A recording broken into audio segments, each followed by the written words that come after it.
सत्यानन्दचिदात्मने सर्वान्तरात्मने श्रीमद् वेङ्कटेशाय मङ्गलम्। स्वतः सर्वविदे सर्वशक्तये सर्वशेषिने सुलभाय सुशीलाय वेङ्कटेशाय मङ्गलम्। परस्मै ब्रह्मणे पूर्णकामाय परमात्मने प्रयुञ्जे परतत्त्वाय वेङ्कटेशाय मङ्गलम्। आकालतत्त्वमशान्तमात्मनामनुपश्यताम् अतृप्त्यमृतरूपाय वेङ्कटेशाय मङ्गलम्।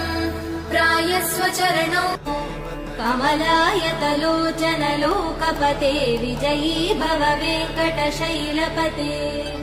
स चतुर्मुख षण्मुख पञ्चमुख प्रमुखाखिल दैवतमौलिमणे शरणागत वत्सल सारनिधे परिपालय माम्।